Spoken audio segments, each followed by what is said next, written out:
issued an executive order to better protect the country's ports from cyber attacks. Dr. Rivera, the president will be with federal, state, and local officials, as well as first responders working at the Key Bridge disaster.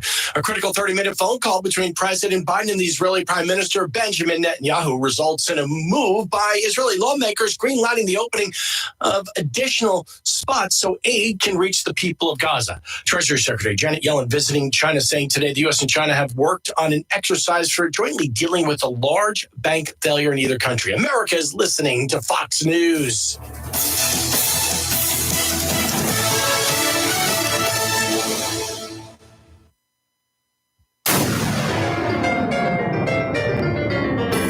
Freedom 97.1 WSME. Live and local. Real talk starts now. Oh, I get to say it again. TGIF. Good morning. I'm Rayford Brown. And good morning, TGIF. I'm Lee Barrows. Yep. It is Friday. Say it with you. It is Friday, and happy to see it. Yes. Yep. It's going to be a nice day today. And I should be back on Monday, right? Yes. Okay, wonderful. So the whole gang will be here, unless I decide to take next week off.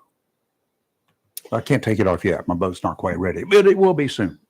Just in time for the fishing season. Yes. Yeah, oh, we're all taking off then. There you go. We'll be We're closing down. We'll be out there on the high sea. Well, except for Kelly. You know, she'll get off at the inlet, I guess, and swim ashore or something.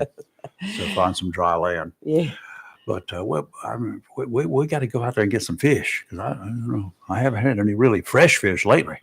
It's the time of the year now. It is. It's time to get your boats ready and get out there and do some fishing and get some of that vitamin D. Yeah, fresh air. I've told you a lot, many times. You're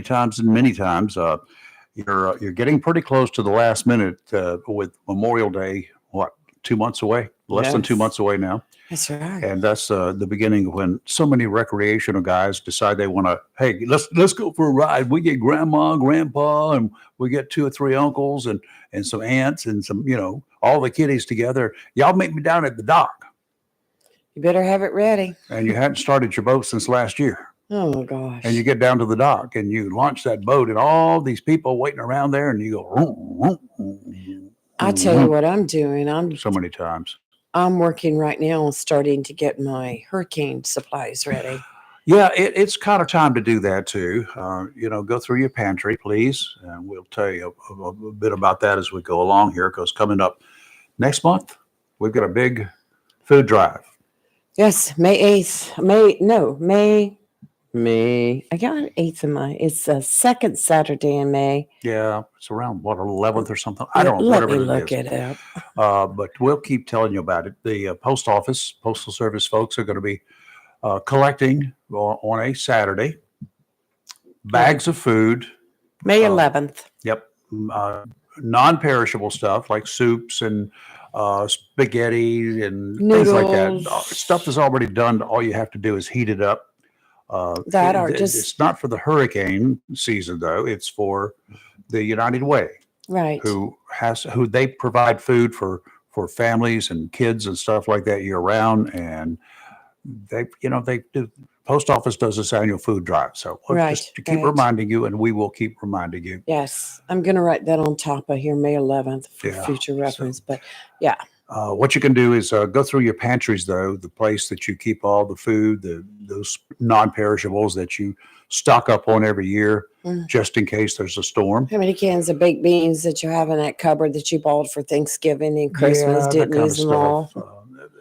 Cans of tomatoes. Yes, they all have an expiration date on them. Look at the expiration date, and as long as it's not expired, and it maybe have some short dates on it, but that's okay, because United Way will sort them out and make sure that they're used before the expiration dates. Well, I'll definitely be cleaning my cupboards out, because I need to make room for all those beans and weenies and all that hurricane food.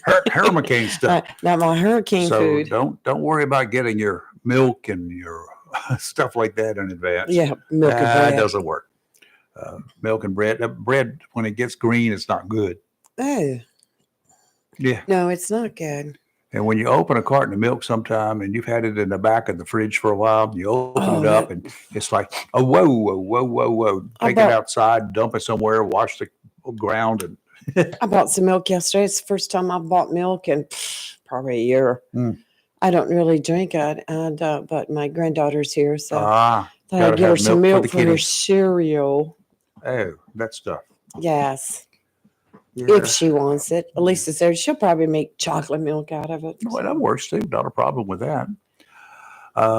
As a reminder, beginning this evening at 8 o'clock, Gum Branch Road, between Country Club Boulevard and Whaley Field Road, closed. Yes. It's going to be closed through Sunday at 5 a.m., right? At 8 p.m. to 5 a.m. each night. 8 a.m. to 5 p.m. 5 8 a.m. to 5 No, p.m. 8 p.m. 8 p.m. to 5 a.m. It's That's going to be right. closed. Nighttime. So beginning at 8 o'clock tonight, it'll be closed until 5 o'clock. Actually, it says between 8 p.m. tonight and 5 o'clock on the 7th, which is Did Sunday. it?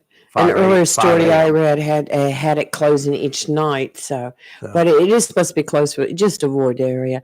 Yeah, Country Club Boulevard is the main street going into Rock Creek. So Uh-huh. you know if you're getting close to Rock Creek. Of course, Uh-huh. if you're going towards Richlands, you can make a left onto Rhodestown Road Yep, on Roosevelt. the left, and that's right there where that new 7-Eleven is, or Circle K, whichever it is, right before you A get to Rock convenience Creek. store. A big convenience store. And if you're coming from Richlands, then you'll have to turn on to Northwest Bridge Road, I think it is, and take 258. Y'all know the area, so if you travel it, take a look-see at a map or, figure it out. Right. You should know your neighborhood, hopefully. Okay, and what else do we got to tell people about? There is a swimming advisory, and it was at Morse Landing. Mhm. Let me get right back here. Where is Moore's Landing? At the end of Morse Road near Holly Ridge. And they have a swim advisory. It's right there at the dock. And their signs say that advisories are for the waters within 200 feet of the posted sign and not the whole Taylor Creek area. They show the bacterial levels above the state and federal water quality standards. So if you plan on going out there and doing a little bit of Get down swimming? in the water. Yeah. get down in the water. Let me explain something to you. The water temperature is still cold. You should not have to Yes. worry too much about that. I don't know why you would be out there Mhm. in the water. It's unless you got a wetsuit, it's a little chilly. Right. This is the weekend for the Azalea Festival too, right? Are you Yeah, going? No, Oh, down in Wilmington. mm-mm. I've been to a bunch of them, obviously, and it's expecting a huge crowd. Got a young woman from North Carolina. She graduated Sharon Lawrence. from UNC Chapel Hill. She's been in a number of movies, and she also was in the TV series One shows. Tree Hill that One was Tree. filmed in She Wilmington. was also in a lawyer series. What was that? I don't. I don't remember right offhand. Yeah, I don't either. A former teacher assistant. Pay attention. A former teacher assistant who also was the treasurer for the school's parent-teacher association over there in Lenore County. She's accused of embezzlement. Lenore County deputies arrested Jennifer West of Kinston yesterday on 4 counts of embezzlement. The 43-year-old Kinston woman was the PTA treasurer of Southwood Elementary School, as well as working there as a teacher assistant. Deputies say West stole nearly $16,000 of PTA Sure. funds over Oh. 2 months. Makes some mamas mad. Where are these? PTAs that get that much money? $16,000 over 2 months? They raise that money. They have bake sales and all sorts of They do well. functions. Yes. The investigation into the missing money is ongoing. So, well, That's where you need an assistant treasurer to verify everything after the treasurer is deposited. Yeah, Two people on that bank account, so That's you right. can go back and verify. that's the way it should be done. Yes. So, coming up this morning about 7:30, we're going to have Senator Michael Lazzara, Onslow County's very own state senator. He's going to be in here joining us. We got a bunch of things to talk to him about. One of them, of course, is he's talked about before privatizing the Department of Motor Vehicles. I don't know exactly how far that is. I know the license plate agencies are under DMV, as well as the driver's licenses. We also heard this week that the fees are going up for both driver's licenses and for your motor vehicle plates. See, I have questions pertaining to that. Like, if they privatized it, would the state still have control over the fees? I'm sure the state will mandate what it's going to be. Yes. I'd just like to see them compete with each other. Same as I'd like to see the ABC system turn over the sale of alcohol to private organizations like grocery stores. I mean, they sell Right. beer and wine there. So if they sold liquor at the grocery stores like they do in so many places, these places could compete with each other for the lower price, just like they do for Pepsi and Coke and Mountain Sure. Dew and Dr. Pepper, yada, yada, yada, right? Right. That's a good thought. Well, The one taxes are still going to be there. You're going to still pay the same taxes.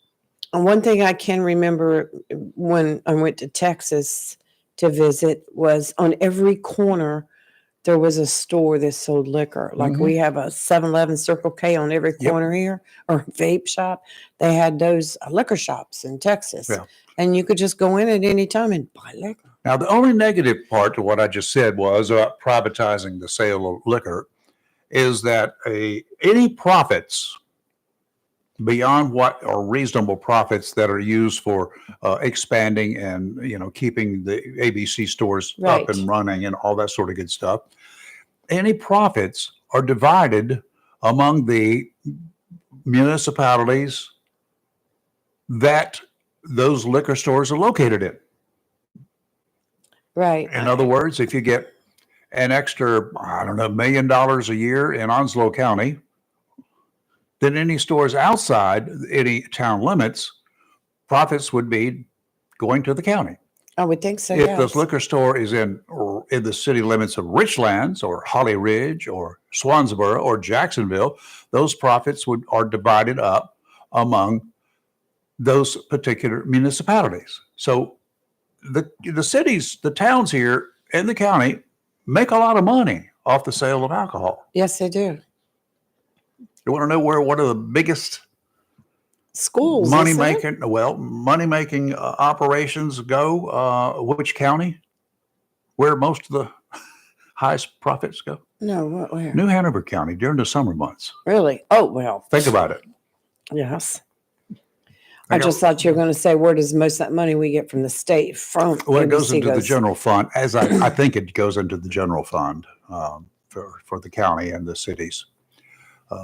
But there is a chunk of it that also has to go to not rehab, but to alcohol abuse education. That's right. It does. There's a yes. certain percentage that has to go That's there correct, it from every does. store. Yes. Okay. Wow. Anyway, what else? it'd be interesting to hear what Senator Lazar's got to say about his thoughts on privatizing the DMV. You been to Las Vegas? No. Never. Been invited, but no. One of the City of Light's longest standing and most historic hotels has shut its doors. 67 years, and they're going to make room for a Major League Baseball stadium there. They're going to tear Oh. down Tropicana, Las Vegas. Hey, I'm in. I love me some baseball. Demolition slated for October to make room for a $1.5 billion Major League Baseball stadium. The hotel, which opened on the iconic Las Vegas Strip on April 4th, that was yesterday, 1957, was nicknamed the Tiffany of the Strip. It was such a lit up, very popular place. When it was built in the late 50s, the Tropicana cost $15 million to build. It was 3 stories with 300 rooms split into 2 wings, creating a footprint shaped like the letter Y. Later, the Tropicana underwent 2 major hotel expansions. The Tiffany Tower opened in 1979 with 600 rooms. It was renamed the Paradise Tower. In 1986, the Island Tower opened with 800 more rooms. Wow. That place had a lot of places. That's a lot of tearing down. Okay, let's go behind the scenes. We all know a little bit about Vegas and how it kind of got built and everything with some of the interesting characters, including a guy named Frank Costello. He was a mobster, wasn't Weeks after Tropicana debut, Costello was shot in the head in New York. He survived, but police found in his coat pocket a piece of paper with the Tropicana's exact earnings figure. he? Wow. Wonder how that happened. Wow. The note also mentioned money to be skimmed. That's the quote for Costello's associates, according to a post on the Mob Museum website looking back at the Tropicana's storied past. Now, I know a lot of folks like to go to Las Vegas, and I've been a couple of times. When you go next time, in addition to all the shows and all of the glitter and the glamour and all the stuff, and a lot of people go to Pawn Stars. I did too. It wasn't much there. It was a hole in the wall, to be Pawn honest with you. Stars. Yeah, the pawn shop where the guys. Oh, okay. That's the first thing I thought of Yeah. when you said that. But they give you a little walk through, look see at the pawn shop, and I guess certain times they actually take in stuff and sell it. Anyway, I went to that. That was just a thing to do. But I also went to the Mob Museum. Oh my goodness gracious! I said, well, this is going to be kind of boring. The Mob Museum. It even had a picture of a boat, where I have found online a picture of the same boat with a retired friend of mine on board that said same boat. His Wow. name is John Legato, retired FBI agent. Seriously? Absolutely. I took a picture of the boat in the Mob Museum, showed it to him. Wow. But anyway, that was a featured boat during some corruption cases that then Agent Legato was working on, deep cover inside the mob. Got to get it back in here too. I know it. Deep I love cover his in the mob stories. for like 8 years or something like that. And he was, they bought him a strip club and made him either the manager or the manager owner up in I remember Ohio. his story on that. And when you build a strip club and you got a little Italian guy like Legato there, and How you doing? How you doing? And he got on up pretty high up, and he had some great stories to tell about his days working undercover there. So we'll get him in here. But when you go to Las Vegas, if you ever go to Las Vegas or go again, make sure you do a side trip to the Mob Museum. It's worth it. I'll put that on my bucket list. Take your time and just go through every one of the I mean, it just goes on and on and on and on. They got artifacts, they got pictures, they got stories. They just got some cool stuff, got some movies. You can sit and watch a short film in there. So it's worth it. It's just totally worth it. And no, they haven't given me any money to plug them, but they should. Okay. Let's go ahead and take a break. And as soon as I can find what we're going to break to. And we'll be back on the other side with a bit more. And by that time, Senator Lazaro should be coming in. Today's severe weather tip is a courtesy of John Stars Electric, where you can get help with all of your electrical needs, whether it's residential homes or commercial properties. One type of severe weather happens around these parts every year. Lightning storms can spring up when certain conditions are in place. Sometimes strong thunderstorms with accompanying hail and high winds and a noticeable drop in the temperature that bring fear to a lot of people. They can be, and they are dangerous. Matters not whether you can actually see the lightning flashes. The chance for a lightning strike can be serious on the outer edges of a storm system as it's approaching. The sky can look to be completely clear, and within seconds, you can have a lightning coming from that sky, okay? Sure. One thing you should not do, you ready? Do not lie down on concrete floors or lean on concrete walls during a thunderstorm. Lightning can travel through any metal wires or reinforcing bars inside concrete walls or flooring. Oh, Think about it.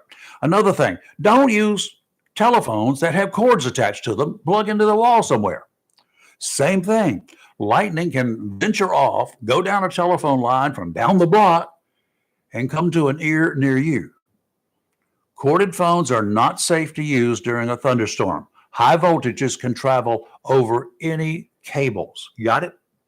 Right. John Stars Electric has teams ready to assist you with your plans if you're thinking about a standby generator. The units can be very basic and partly manual operations. If you're like me and you don't want to run out in the middle of a storm to start your generator, then switch it into your house, you might want to consider an all-electronic automatic transfer switch. I did. When the commercial power is interrupted for any reason, after just a few seconds, the generator gets a command to start the engine. After everything is running at speed, that takes less than 15 seconds, your standby Generac generator is online and your home's lights, HVAC unit, and everything else that needs electricity, everything will be operating. John Stars Electric in Jacksonville with a team standing by to help you determine what system you need and what you want. Two things, what you need and what you want. Give them a call at 910-989-1908. Some news you might want to consider, though, right now.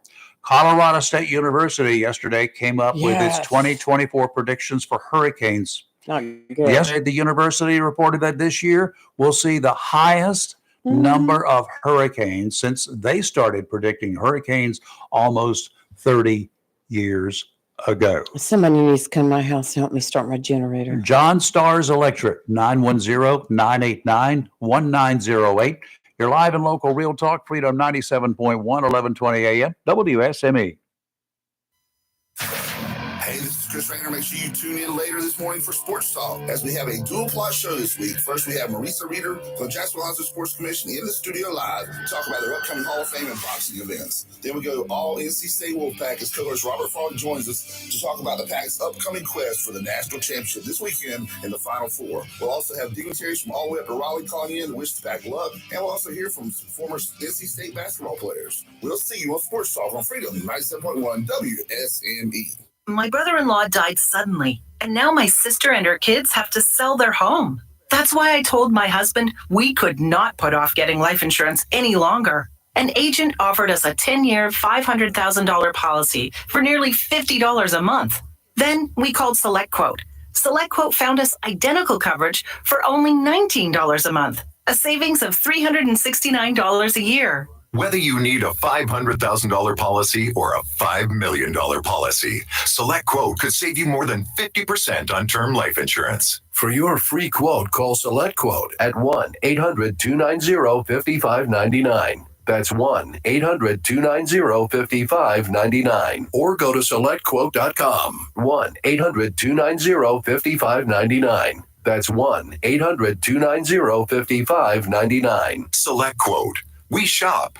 You save. Full details on example policies at selectquote.com/commercials. A plan every adult family member should consider is the pre-arranged funeral. It's the worry-saving thing to do for your family. Making pre-arrangements helps to alleviate the additional stress on family members that can come with arranging a loved one's funeral. Jones Funeral Home's prepaid funeral plan helps remove confusion. They make a practical evaluation of costs possible, and it's the best way to take an unpleasant task off the shoulders of the family.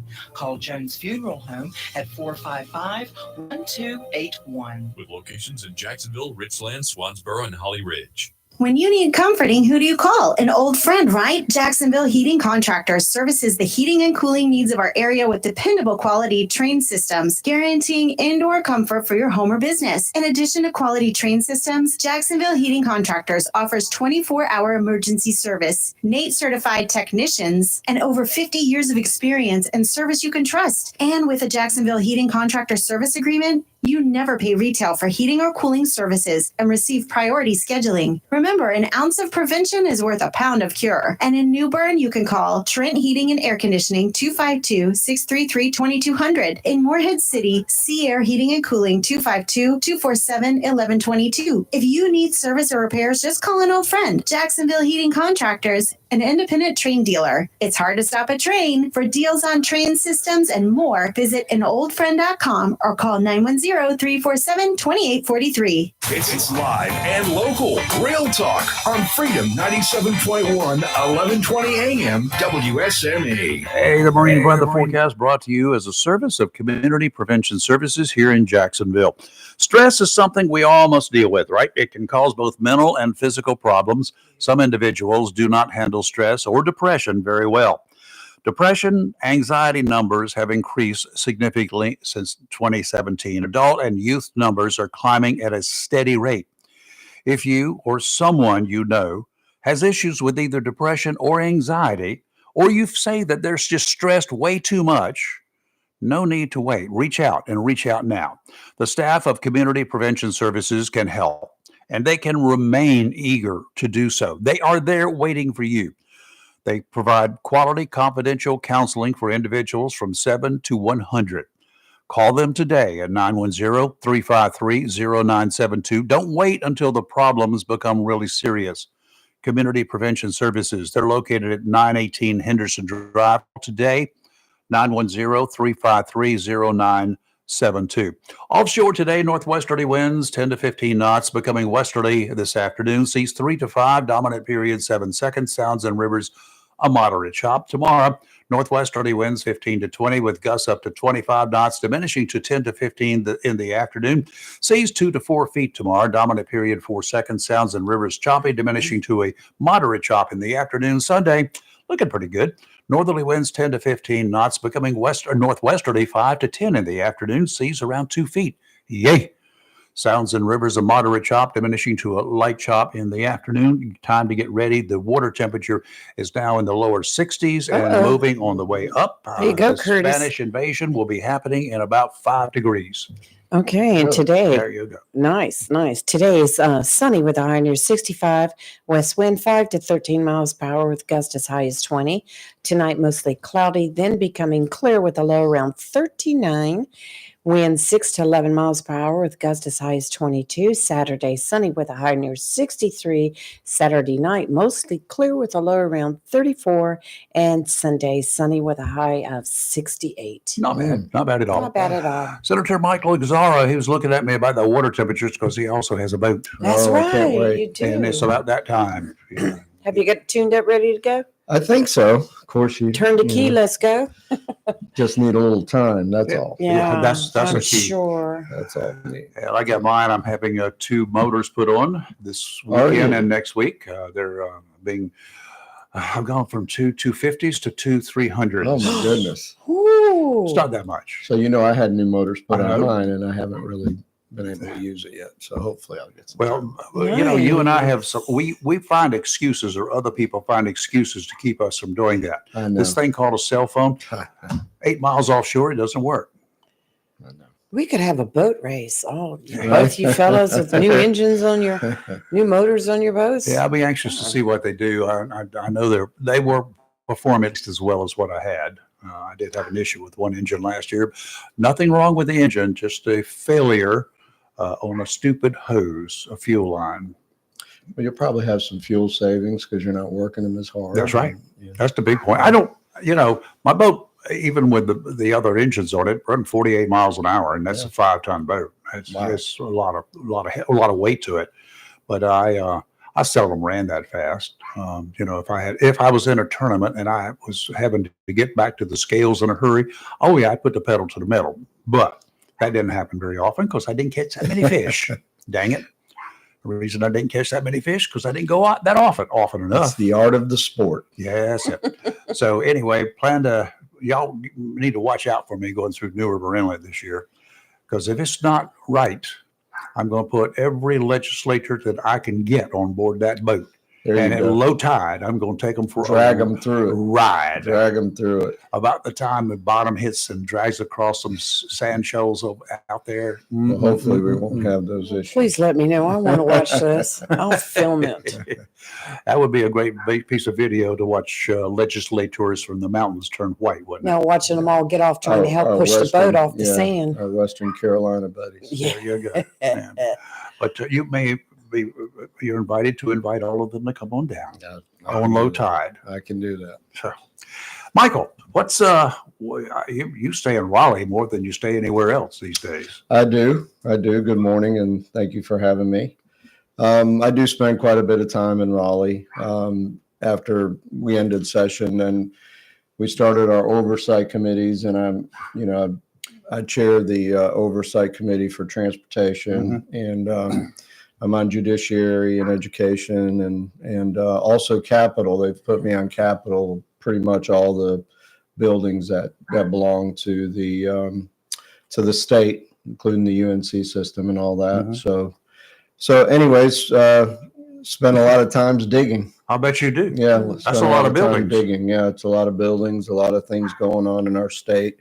Just in the UNC system alone, we've invested $30 billion in capital projects, and then we have several billion within our complex, DHHS, and so we've got a lot of capital projects statewide that we're working on, and government's not very efficient, so you really have to stay on top of how we're doing it, why we're doing it, and the process that we're using.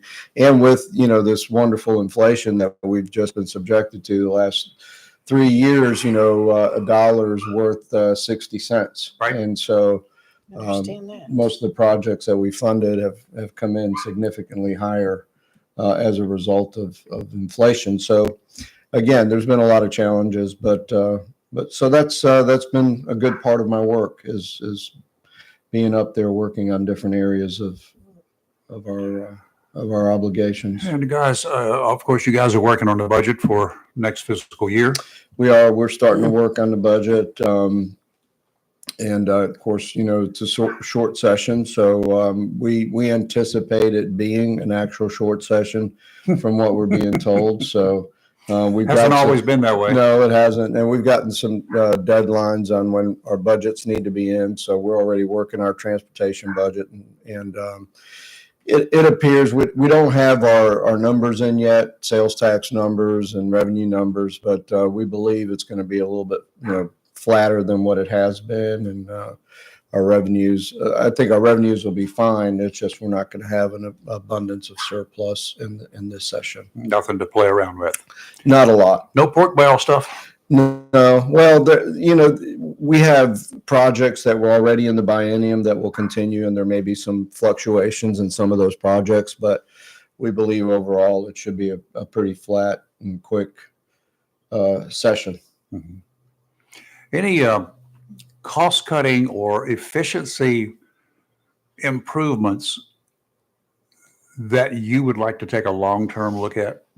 So I've been several areas. I've been doing a lot of work in transportation, particularly DMV, two sides of that coin. So we have, under transportation, you have Division of Motor Vehicles, you have the rail, you have the ferries, you have airports, so it's imports.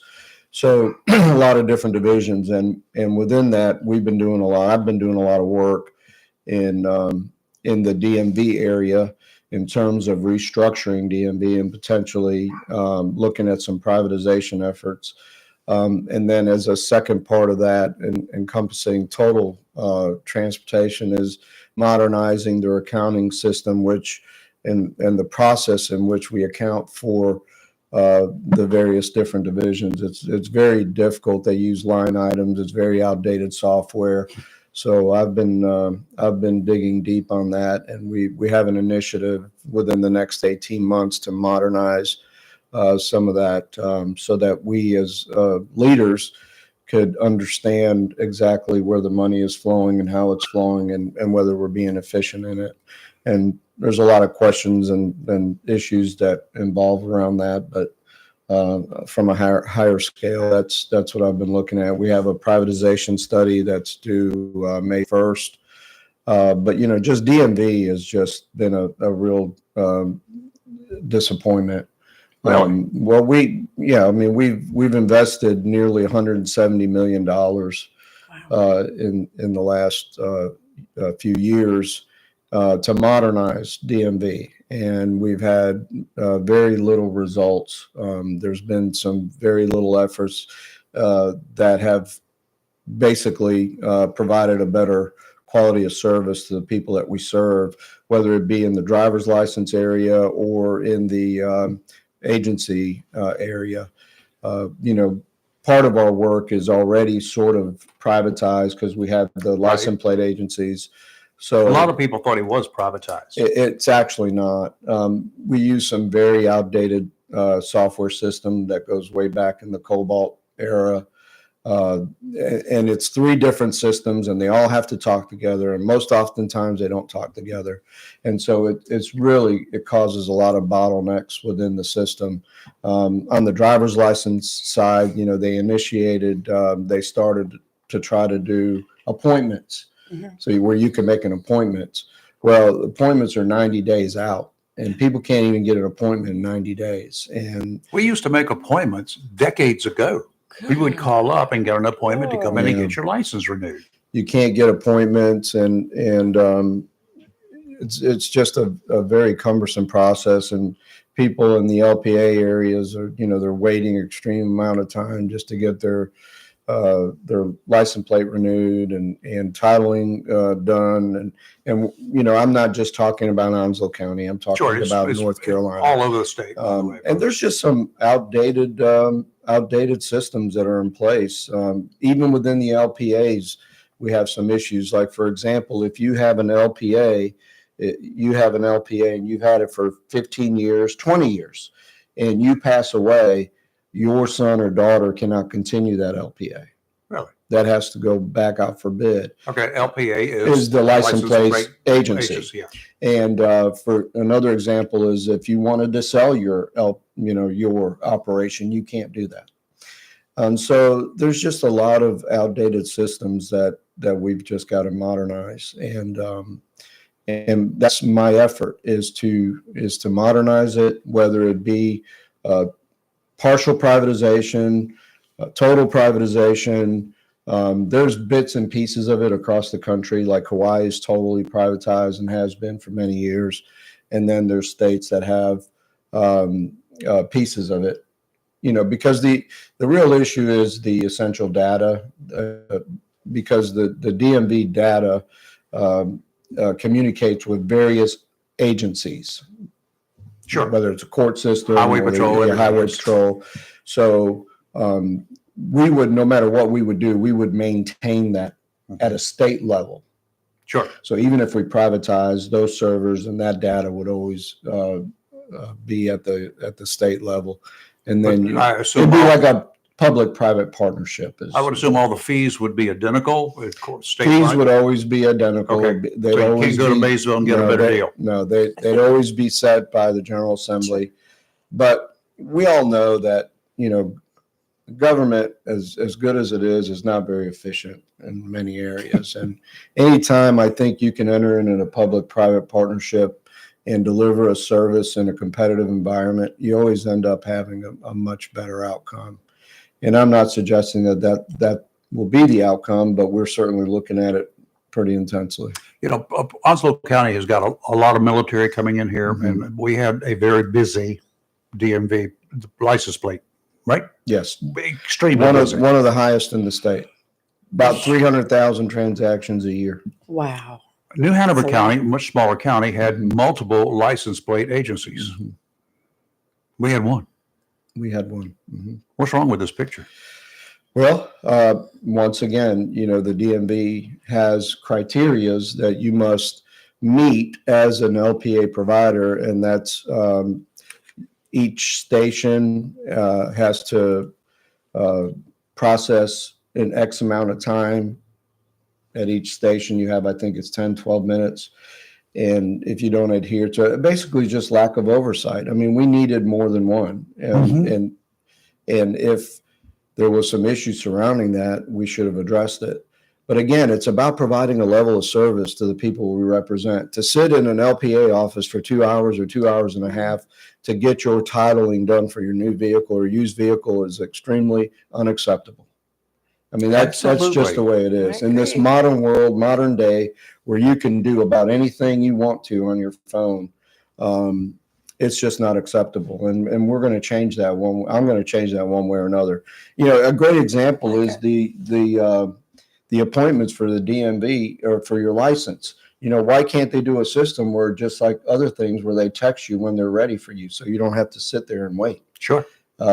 Just very outdated processes, and that we're going to hopefully modernize. And now they're going to charge more for license plates and the more for driver's licenses So- and more and more and more. They're going to give us better service for that? Well, here's the secretary's contention, or the commissioner's We'll see. contention was, we don't have the staff and we don't have the funding, but we funded at 100%. We funded 100% of the FTEs. We funded 100% of the increases that they've asked for the LPAs and everyone else. The General Assembly has given them everything that they've And asked how for. much money did you just give DMV? $170 We gave them million? $170 million Wow. just for the modernization effort, meaning the upgrading of software systems and processes. And along the way, they had this program that they developed these kiosks that they were going to deploy throughout the state. I And was going to ask they're about sitting in a those. basement somewhere because they didn't work. And now the commissioner has a generation We paid for them? that we and they paid don't for. work? No, they're in a We basement owe them my money somewhere. back. And then he's got some new ones now that he's put out there in some grocery stores. How's I mean, that going? We're way beyond that. We have AI now, what I mean? So we've got to think outside the box on how we can service the people that we represent. And there is some that you can do on your phone at mydmv.com, Yes, so I do but most it's very, very limited. And if it's beyond Title a certain amount of transfers are a time, problem, trying to do it online. so let me just, continue my soapbox for a little bit. So every dealer in North Carolina, new and used car, they have to come and renew their license every year. We only have 2 stations in Raleigh to handle all those renewals. And oftentimes, God bless them, but they wait till the last minute. Anyways, they come to Raleigh, you get there at 7 a.m, and at 4 or 5 o'clock, you have to go to a hotel room because you didn't make it in the front of the line. Oh, I'd be so mad. And then there's just disparities. You have 2 booths, 2 ladies or men, whatever, handling these things, and the person next to them handling regular title work is making more money than you are. It's just, there's so much inefficiencies within the system. Here's my first suggestion. Forget that 5 o'clock PM thing. Forget the 8 a.m. startup time. Mhm. Let's have a night court. There you go. Let's do night DMV. Yeah. Round the clock. There's so many examples that we've seen. We've seen one state that, when you go get your vehicle inspected, right at that moment, they do your renewal right there. Oh, Yeah, so they Wow. inspect it, it passes in the computer system, they do your renewal right there, print it out, and you go. So again, there's lots of examples that are much more efficient than what we're doing. So my goal and task and my fellow chairs is to modernize that. Okay, let's take a break. You're That live would and be local, Real huge. Talk, Freedom 97.1, 1120 AM, WSME. This week on Casey Kasem's American Top 40, the 70s, we're taking you back to April 8th, 1972. You'll hear all the top 40 hits and great stories as only Casey could tell them. So be sure to join us this weekend on American Top 40, the 70s. Check out Casey Saturday mornings 8 to 11 on Freedom 97.1, 1120 AM, WSME. Hello, shoppers. Take advantage of these specials and many, many more at your locally owned and operated Richlands Piggly Wiggly, where good things cost less. Down home, down the street. Highway 24, Richlands. Fresh ground chuck, 10 pounds or more, $2.99 a pound. Certified Angus beef family pack, T-bone steaks, $11.99 a pound. Boneless chuck roast, $5.79 a pound. St. Louis style pork ribs, $2.49 a pound. Prairie Fresh Boston whole butt, just $1.49 a pound. Spring Mountain Farm fresh whole chicken, $1.59 a pound. Red seedless grapes, 99 cents a pound. And russet potatoes, great for baking, just $2.99 per bag. Enjoy down-home country cooking in the deli 7 days a week in the store. Dine in or take out, featuring hot, fresh chicken that will make you smile. Country breakfast starts at 5:30 a.m. daily in your Richlands Piggly Wiggly Deli and is home to the famous Merle Bowl. You can also take advantage of the fast, friendly pharmacy located inside Richlands Piggly Wiggly. Richlands Piggly Wiggly, down home, down the street, where good things cost less. Highway 24, Richlands. Remember, save big with the pig. Chico's Tires, 2320 Wilmington Highway is Jacksonville's oldest tire company, and now Jacksonville's newest tire company is Little Chico's, located at 1675 North Marine Boulevard. Little Chico's carries all the major brands and all sizes, such as Michelin, Goodyear, BF Goodrich, Bridgestone, and many others, and all new tires have warranty. In addition to a great selection of new tires, Little Chico's has used tires starting at only $30. In addition to new and used tires, Little Chico's does brake service, minor auto and truck repair, expert custom window tinting, and towing. So if you need tires, new or used, brake service, minor auto or truck repair, expert window tinting, or if you need a tow, visit Jacksonville's newest tire store, Little Chico's, 1675 North Marine Boulevard. By phone 910-333-0473 for Little Chico's Tire Service, located at 1675 North Marine Boulevard, right here in Jacksonville. Have you gotten your copy of Topsail Times newspaper this week? If not, did you know that Topsail Times is Topsail area's only local newspaper in print? Started a little over a year ago, we now have over 1,500 online subscribers and 5,000 printed copies that go out every 2 weeks. And we never charge our readers. Information should be free to our readers, and we stick by that. Looking for an idea for date night? Want to learn some local history? How about asking a veterinarian about your pet? These things and more are available in each copy of the Topsail Times newspaper. Want to get the word out about your business? We offer great rates for full color ads, and the online paper version is always included for free. Need help designing the perfect ad? We can do that too. We're always looking for human interest stories, so start writing. And we love local photos too. Check out our website at topsailtimes.net, where you can find out where to pick up a copy or check out our latest publication online. It's live and local. Real talk on Freedom 97.1 WSME. Okay, we're back. Our guest in the studio in Onslow County is a gentleman here, Senator Mike Lazar, representing Onslow County. Used to be Onslow and Jones counties, but we got so big, we got too big for our britches, so we just had to have you just represent us, right? That's exactly right. We want them all to ourselves. So we've grown about 7,000 people in a few years. Wow. That is So we continue to crazy. grow. So Jones County, what district is that in now? Is that in Craven or something? Or Senator Noah? Jackson has it. I think it's District 5. Okay. Yeah. Mm. My. We are getting bigger, folks. And the bigger we get, honestly, the bigger the problems there seem to be. It used to be kind of simple. Well, you need more classrooms. You need a lot more things. Yeah. It's a school a year anymore. We got people coming in every year. We heard this week from Royce Bennett, the housing shortage that we have here in Onslow County. There are only 1,500 houses on the market apparently at this time. At one time, it was down to 700 last year or two. Yeah. So, And we hear that across. that's not a lot. We hear that across the state. One of the things we have to be careful is that we don't lose sight of,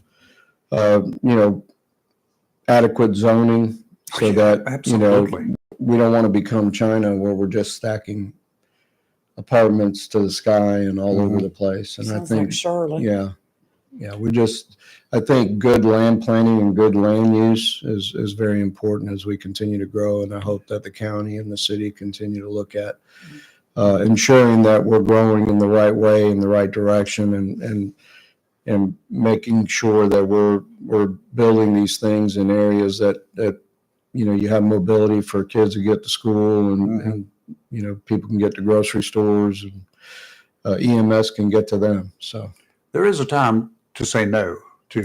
Sometimes you have to. Yeah. Because I go to Wilmington, and I was there during that military cutoff road expansion, which was a 2-lane road. Yes, I know Remember it exactly well. where it is. And then we had that, and then all of a sudden they built this big old thing, started it, and they did not have road, they did not have traffic capability to navigate that location. somebody should have said no until they had a infrastructure. They didn't have the infrastructure. But don't you have to wait to show the need of having too many people in cars? But they can't build those houses and those buildings any faster than they can build the roadways. If they know that they've got it and the plans are there and the money is there and they got the construction permits and they've got the contracts, that's when you should start working hand in hand. I agree. Again, I'm a big believer in good land use planning, always have been, because that's what builds dynamic cities. Mhm. And if you fall under pressure of the needs and the external forces, which is the building community and other folks, sometimes you can make mistakes. And it's not that you don't want to support, the growth, but it has to be adequate growth, or you end up having a great deal of sprawl and inefficiencies within your system. And Wilmington's a great example. Wilmington's traffic is a disaster. Their land planning over the years has been, and I've had a business there for 25 years. I know it very well. They have the planned I-40, and everybody knew I-40 was coming. They knew when it was going to be there. They knew when it was going to open up. And suddenly there was no way to get around Wilmington. Everything dropped on Market Street all of a sudden. And it's like, oh, we're downtown Wilmington. Now what? I've been running 70 miles an hour here. Now what? Where do I go? Yeah, what a bottleneck that was. Market Street's scary in itself. And they had 30 years of advance notice. Yeah, they've soaked up a lot of transportation dollars in the last 5-10 years. Yeah, well, New Hanover County, they could have planned it. They should have planned the DOT. The whole deal should have been planned. They were talking about it in 1976 when I moved there. I-40 was opened up to flood Wilmington in 1989. Look at that time frame, and they had done nothing up until then. Yeah, for a long time they didn't do anything. Right. So what a mess! What a mess! And it's a disaster to go there now. To get from Market Street to like Carolina Beach is at least a 35-40 minutes. It's crazy. I used to drive from Wilmington every day, back and forth. I would leave. It didn't matter what time of day it was anymore. But if I left, it was an hour and a half to go 49 miles. Wow. And the first 15 miles, 18 miles of that required more than half of the time to get from Wilmington up to Porter's Neck area. Wow. Total ridiculous. But anyway, let's take a quick break. You're live in local Real Talk, Freedom 97.1, 1120 a.m. WSME. More when we come back. Freedom 97.1 WSME. Welcome to Lane & Associates Family Dentistry, where we love to make you smile. Now proud to be working with Drs. Kim and Tommy Morgan, formerly Morgan Family Dentistry. The Jacksonville and Richlands Morgan offices of Lane & Associates Family Dentistry blends the latest technology with personal care and attention, so you have an amazing dental experience. The offices of Lane & Associates welcome all ages and accepts all major insurances, including military. Lane & Associates Family Dentistry has been serving the state of North Carolina for over 40 years, with 2 locations in Jacksonville, Richlands, and Maysville. Call for an appointment today at 877-LANE-DDS or online at lanedds.com. Welcome to Lane & Associates Family Dentistry. Looking for a job? Full-time? Part-time? Il Cigno Italiano Restaurant wants you. We're currently hiring for hostesses, servers, bartenders, and dishwashers. Il Cigno Italiano is a family-owned, fast-paced restaurant that offers the best in fine dining on the Crystal Coast. If you're hardworking, reliable, professional, and have a desire to always strive for better, we want to talk to you. Make great money and be a part of an outstanding, dedicated team. Il Cigno Italiano on West Corbett Avenue in Swansboro. Southern Touch Painting, Maintenance, Power Washing, and Roofing specializes in residential and commercial interior and exterior painting. In fact, they paint most anything except cars, including homes, businesses, apartment complexes, decks, and they do minor repairs, wood repairs, pressure washing, waterproofing, and more, including storm repair and cleanup. Southern Touch Painting, Maintenance, Power Washing, and Roofing, fully licensed, insured, and locally owned and operated by Roger Carroll Jr. References available and customer satisfaction is always guaranteed. So if you want to it painted, maintained, power washed, or need a new roof, call Southern Touch Painting, Maintenance, and Power Washing at 910-939-0749 or visit southerntouchpaintingnc.com. Southern Touch Painting, Maintenance, Power Washing, and Roofing salutes our troops and is proud to be part of the continued growth of Onslow and surrounding counties.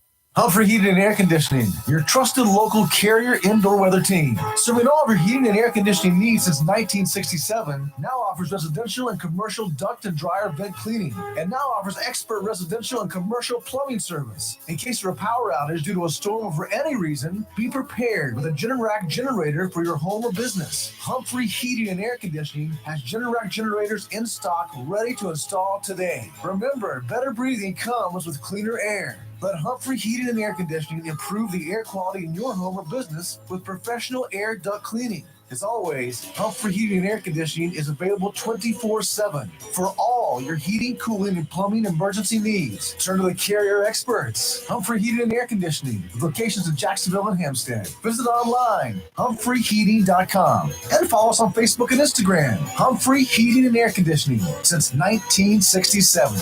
Relax, we're on the way.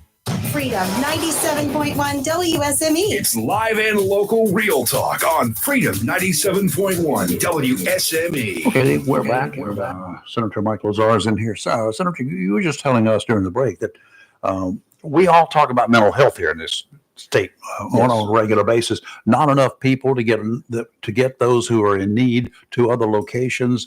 It's a massive transportation deal for the sheriff's office for involuntary commitments. Travel from here to Asheville and that's a full day trip, round trip. It is, and then we're responsible for picking. Then you got to pick them up. So that's a lot. But the facilities that we have, there are 3, correct? So there's 3 psychiatric hospitals in the state. And I think I was telling you earlier, one of the oversight issues that we've been dealing with DHHS side is we have 3 psychiatric hospitals, and they have approximately 868 beds. And of those, we have almost 300 beds that sit empty. They're ready and empty. But no business? We have business, but we don't have the employees to put people in those beds. And so that's a significant concern for us. Again, the agency is telling us that they're not able to fill those positions. We've given them money for bonuses and hiring initiatives, and they're not able to fill those. Even aside from that, let's talk about the LME MCOs. We're dealing with issues across the state where they're not taking IVCs that are what we're going to categorize them as violent IVCs, involuntary commitments that are dangerous. Are dangerous, and there's levels of that dangerous. One can be that they're really deep in their addiction, and so they're really rambunctious, and then you have others that are actually violent. Anyways, they will not take those. So, we have issues within our law enforcement agency is what are those guys supposed to do with these folks? Is jail the only solution that we have? It is for cops. They have no other choice. They have no other choice. And of course, we have folks that go, they get taken to the emergency room, and some of those are violent of nature that they tear apart the emergency room and put those folks in a bad situation. So we continue to deal with issues related to addiction and I'll call it mental health, because it's a variety of mental health issues. It's not just addiction. We have folks sitting in jail that do not belong in jail. Of course. But you got no other place for them? No, you have no other place for them. They belong in a psychiatric hospital, but here we're sitting with 300 beds available, and we can't put people in them because we don't have the staffing to. Is it nobody wants to work, or we just don't have the right people looking for people to work? I can't answer that question, but that's what we're digging into, because we as a state are funding the requested what we're called FTEs, which is full-time employees. So if you as an agency come to us and say, we need 178 folks and we need to allocate $180 million for that, and we give you that, then it's up to you as the agency to fill those slots. So somebody's Yeah, screwing yeah. up somewhere? Well, I mean, we're not filling the slots. And because of that, we got this sort of shortage. And because we have this sort of shortage, we have folks that may be sitting in jail, maybe sitting in other areas of the state that really belong in a psychiatric hospital under care. Or maybe worse, they're out or on the maybe streets. worse. Yeah. So, people ask about homelessness, people ask about all these issues, but, most of that stuff's related to mental health of some sort, whether Sure. it's a low level or high level. And we've got to continue to find resources and ways to help folks. And the LME MCO model is just, I'm not going to say it's failing, but it's not certainly acting like You're talking about privatizing DMV. We'll take a quick 60-second Fox News break. Could we privatize the mental health situation, home health services in North Carolina? that may be a conversation. You're live and local, Real Talk, Freedom 97.1, 1120 AM, WSME. WSME, Camp Lejeune, W246CJ, Jacksonville. Fox News, I'm Gianna Gelosi. Israel has agreed to send more aid deliveries to Gaza just hours after a warning from President Biden. He delivered an ultimatum to Prime Minister Benjamin Netanyahu saying if Israel doesn't change its humanitarian policies, the U.S. could end its support. National Security Council spokesman John Kirby describing the call on Fox's Your World with Neil Cavuto. Create a set of conditions where aid organizations feel better about operating inside Gaza. The call came after an IDF airstrike killed 7 aid workers in Gaza. President Biden said to visit Baltimore today to tour the site of the Francis Scott Key Bridge collapse. And federal judge Eileen Cannon denying former President Trump's motion to dismiss the classified documents case, citing the Presidential Records Act. That trial is scheduled for May 20th. America's listening to Fox News.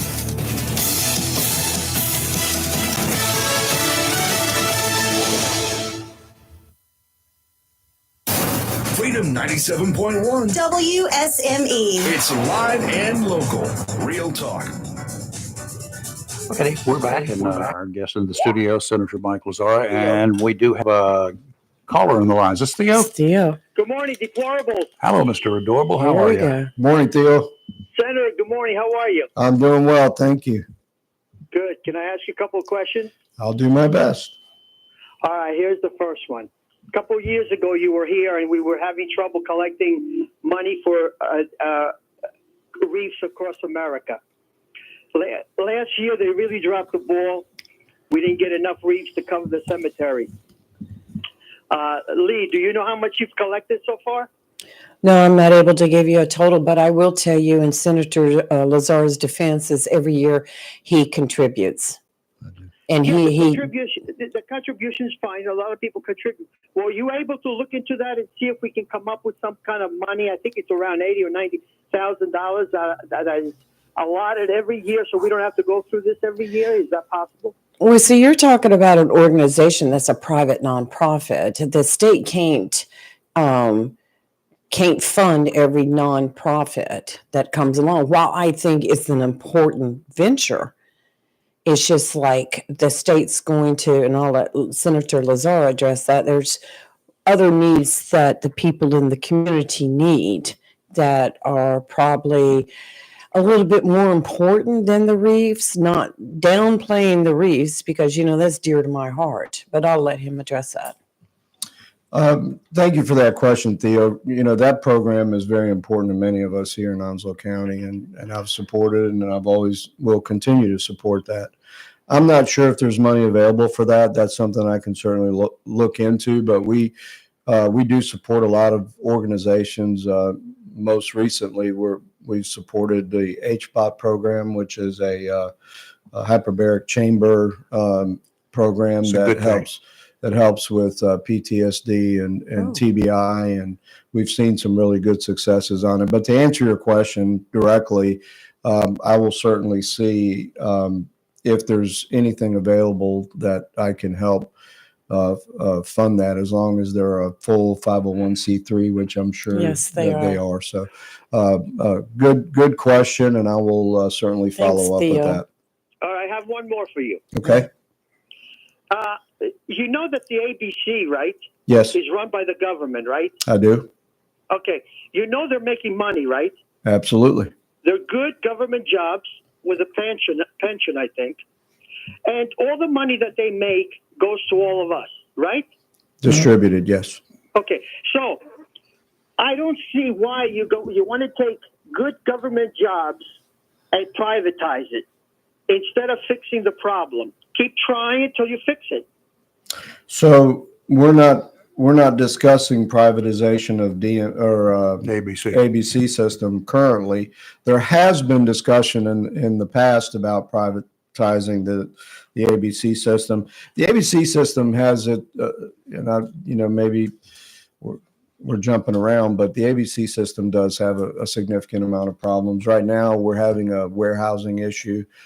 We need a fairly significant size warehouse. The distribution policies are a little bit skewed. Alcohol and choice alcohol is not distributed across the state evenly, and there's a lot of politics involved in it. And so, while I agree with you, some things government can do very well.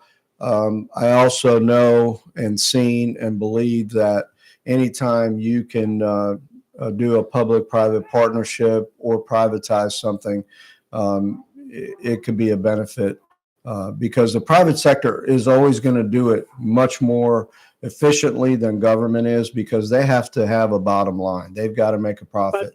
They've got to have competition. They've got to provide a service. And so, and I'm not suggesting that we privatize the system. I'm just giving you an example of what I believe. But if you look at most of the ABC stores, a lot of them are outdated. And I'm not talking about Onslow County. I'm talking about across the state. Many of the facilities are just dilapidated. They're not well kept up. They're falling apart. The money isn't being invested in the system as private sector would. And, you go to other states that you see it privatized, it's competitive, prices are better. So there's pros and cons to that. All right, so I don't agree with you on a lot That's of that okay. stuff. I called to let you know that ABC is working. You're getting government jobs. They make their pay. There's pension after that. And you're making money. If it's run right, you're making money, and it goes to the towns. It helps a lot. Now, why did that DMV go out, was closed over here in Jacksonville? What's the reason for it? Do you know?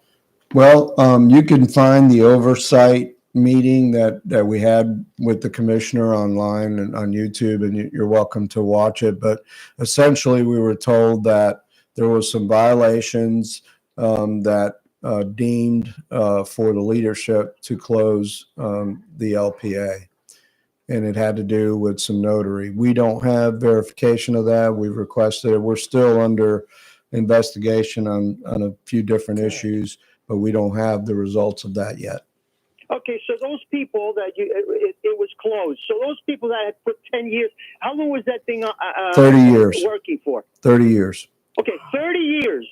So all these people, some of them, one or two might have gone when they were 18 or 19 and they were there for 30 years. What did they get now that this place is closed? What did they get? Are you talking about the provider? Yeah. They get nothing. Exactly. Yeah. Exactly. They get nothing. If you're working for the government, what do you get, Lee? What? Excuse me? If you work for the When government. you're working for the government for 30 years, what do you get? Retirement. Exactly. So don't take the government jobs away, Senator. I'm not suggesting that we take government jobs away, but what I am suggesting is that if we have an agency or department or whatever you're referring to, it needs to be run efficiently. It needs to be run effectively. They need to be held accountable to the people that the revenues come from. The revenues come from the citizens. We pay taxes. And so it is our responsibility as leaders that those departments or agencies are run efficiently so that you're not sitting in a booth for 2.5 hours just trying to get your title done. It's not acceptable. Okay, so you fix it. Fix it. Well, that's exactly what we're trying to do. Whatever you need. And fix it. Get more people. That's what we're trying to do. 10 million immigrants. You were talking about the So you're suggesting we hire immigrants? Illegals? Illegal immigrants? Whoa. Yeah, I'm not sure we can do that. I didn't say illegal. Legalize them. Well, that's Legalize them. beyond my scope. But look, don't Yeah. take government jobs away from the people. Let me ask you this: if you privatize it, what's my starting salary with these people? $7.25, because that's the minimum wage. They're going to give me $7.25. Are you talking about the person that you'd be working for? Yes. Well, I'm not sure that they could hire you. I mean, that you would. No, the answer is no. You would be paid much, much higher, because if you know anything about that world, most title clerks, and those are specialized folks that know they have to go through special training, and they're well sought out, not only in the government sector but in the private sector. Every dealership in the state has a title clerk within their operation, and they get paid very well. So it's a competitive knowledge. Okay, so if you went to New Jersey and there's an owner of a liquor store, he's going to pay the guy $8. He might pay him time and a half, and he might give him holiday pay and all that stuff. Now, all that money now, because liquor is a big business, all that money is going to go to him. And there's nothing going to be for the town. Why do we work like that? Well, that's Why not do you how it think works. privatizing is always Yeah, good? that's not how it works, Theo. The state will always get revenues from liquor sales, whether it's private or public. All right. Please don't take the government. No, jobs away. but to answer your question and your concern, we're not in any discussion about privatizing the ABC system.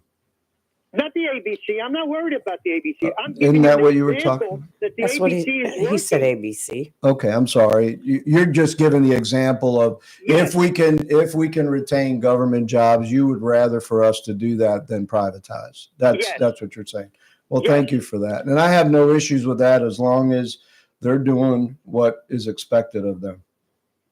Okay, so we think if you're making money, if ABC is making money and it's distributing money to the towns, why can't you update it and get new buildings and do everything that it's supposed to do? Well, I'll ask you this question.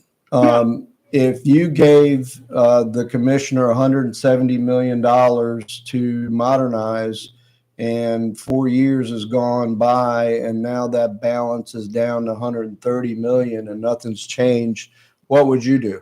Fire. You would be, as soon as you started giving that money, won't you be on it right away as a senator and find out where this money is going? Not wait 2-3 years. Go in and find out. Look, change the guy who's in charge. Well, that's a governor's The guy who's in appointment. charge, you give him all this money and he's not taking care of it properly. But that's he's a not governor's accountable. appointment. We Change don't him. have authority to remove That's him. right. He works for All the right. governor. It's your governor. I mean, Theo. I don't mean to be difficult, but it's a little bit more complicated than what you're saying. I agree with you 100%. If someone's not doing a job, you fire them, but that's just not how it works up there. Well, I'm waiting to see on the. And we're hoping that we can resolve the issues and get things moving, but I've been asked questions and I'm answering them honestly. Well, look, the government jobs are important. To They people are because very these important. These shysters, private owners, they don't treat people right. Okay, and you know that. I'm not sure I agree with you on that. All right. I mean, I've employed people for 33 years and, I may not always have been right, but I did within what our means were. We have, America was built on small business. And you can rest assured, Theo, that knowing Senator Lazara here, if his employees did not perform, if they treated the customers bad, first of all, you're going to lose a customer, and then you're going to lose a job. That's right. Okay, very good. This is one out of millions of people that own businesses and they don't take care of the people. Well, okay. Again, that's just a difference of opinion, but All right. Small business America is America. Without small businesses, we wouldn't be here having a conversation. Very true. And I'm not suggesting that they're all right, but I can cite you tons of examples of government inefficiencies in the same way. Yes. So it's just a constant effort of oversight and trying to make things better. And that's exactly what we're trying to do. But to your point, anytime we can retain good employees, good government employees that are doing great things, I'm all with it. Thank you, Theo. Thanks, Dale. Okay, take care. Nice, Yep, you nice too. to talk to you. Thank you And, very thank much, you sir. very much. Mhm. Yeah, government overreach, overspending, over whatever. We all remember the story of the $500 toilet seat. Yes. Oh, yes. Okay, the $50 hammer that in those days cost $5. Right. We remember the government buying a whole Right. bunch of those, right? Mhm. Okay, we got Bill still on the line. Hey, Bill, you still there? We have somebody else Yes, too. yeah. Okay, what's up? Oh, yeah, I was calling about the liquor store thing. And just my opinion is just leave it as it is. When you see liquor sales already in restaurants and bars, do they compete for lower prices? They don't. You know, they compete.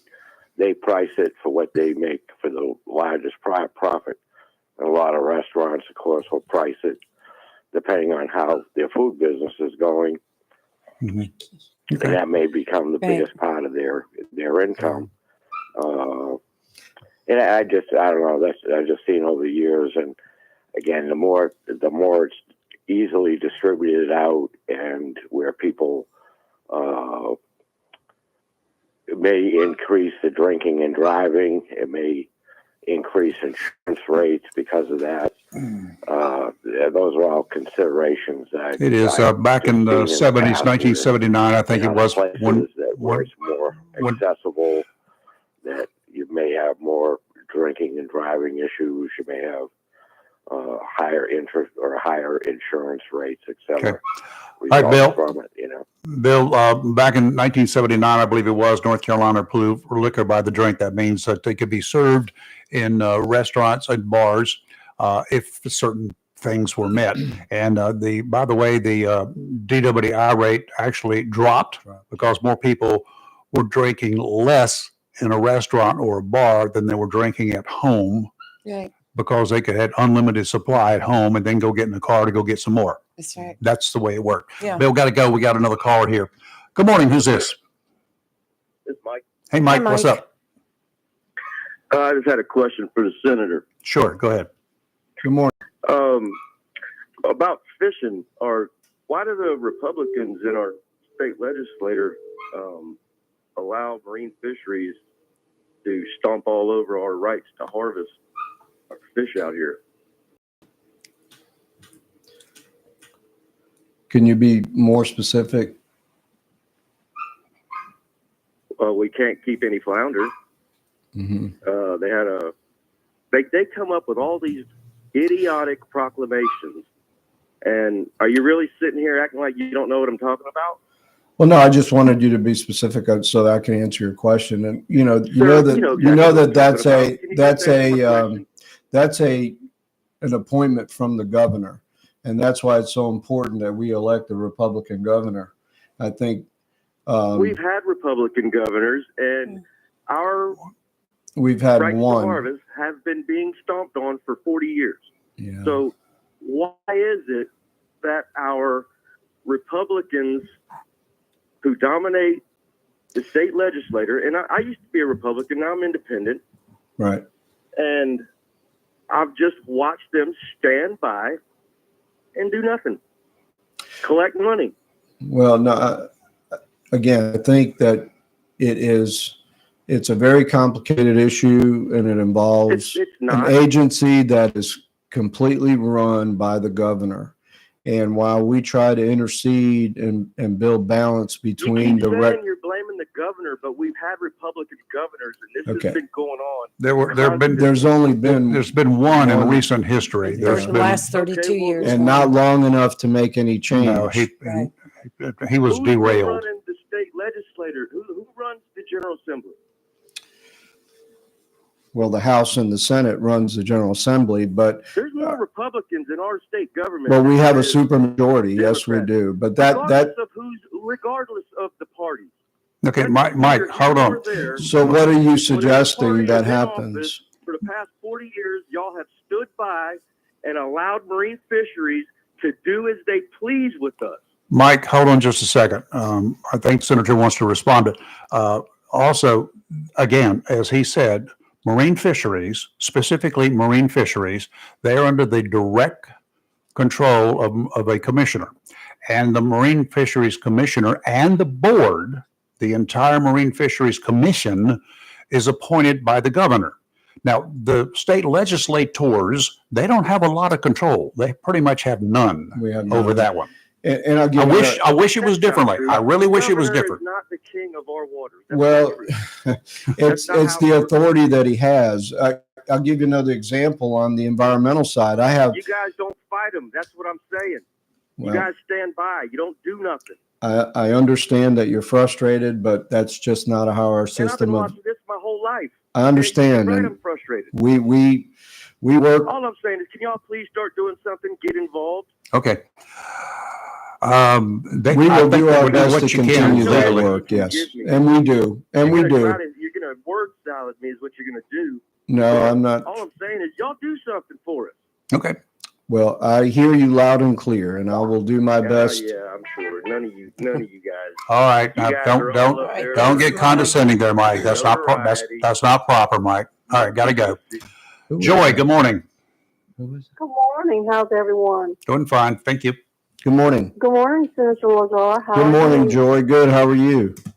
I'm fine, thank you, sir. I want to back up a little bit. After that call, I think I need mental health therapy.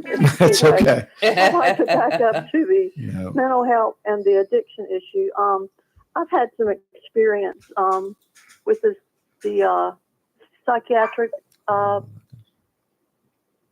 conversations that you've had before regarding the hospitals and the addiction, the jails. Yes. And what my experiences has been, you obviously see them to a hospital and they keep them for like 6 days and you're all drugged up the whole time you're there, and then they tell you they have a bed. Well, all of a sudden it ends up they don't have a bed, so they're back. You please keep them, you know, because they're repeat offenders in jail, because normally they are repeat offenders because of the mental health. Well, then you take them to a psychiatric hospital and they only keep them 5 or 6 days and keep them drugged up, and you let them out again, and then it's just repeat. Well, finally, the past year and a half, I have an individual that has been out of jail for the longest time of their whole life. Mm-hmm. And they have a team that comes out of New Bern 3 times a week, each individual, to see him and follow him on his path of recovery. And this is the first time his whole life that he has been on his medication and has done well for a year and a half. So the system, as you say, is, I think a lot of the problem is not the really violent ones, but the people that can stay on your meds and operate and be like a normal halfway individual. You don't have that follow-up. There's no follow-up for those individuals. And it seems like we're lacking in that. And the judicial system, for some reason, wants to look at the prior offenses that the person's made instead of where the person has been for the past year and a half. Great points. I think from the judicial side, we have made a lot of strides in the judicial system, and their hands are tied as well. We initiated the Veterans Drug Court here, and they were the judicial system was very receptive to that, and we've done some good with that. Again, the goal is not to put people in jail that need help, and mental health for me, as I look at it, it needs a complete overhaul in the state. I believe the most success stories that I've seen in over the years is that we need to figure out how we can build regional long-term care facilities. Government operated? Not necessarily. I think public-private partnerships. There's one that just opened up in Wilmington very recently. It's called the Hope Center. It's a 200-bed facility, and it's a detox facility, and you can progress through their levels and be there up to 9 months.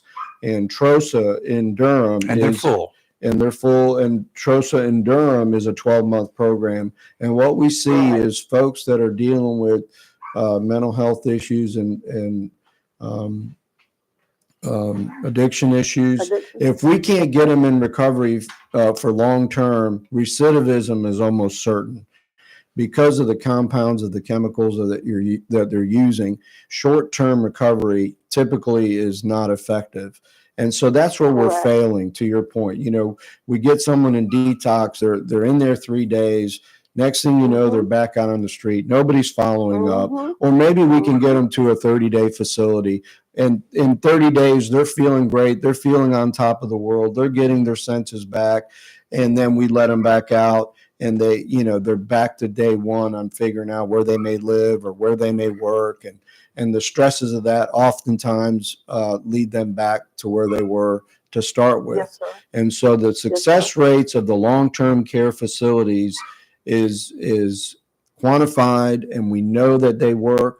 So now we've got to, because the state invests a lot of money in mental health, and I don't have the exact $1 billion amount, but what I can tell you is we invest, but it goes in a million different directions with a million different programs, and we're wasting a lot of money because effectively the only real effective solution to recovery is long-term care.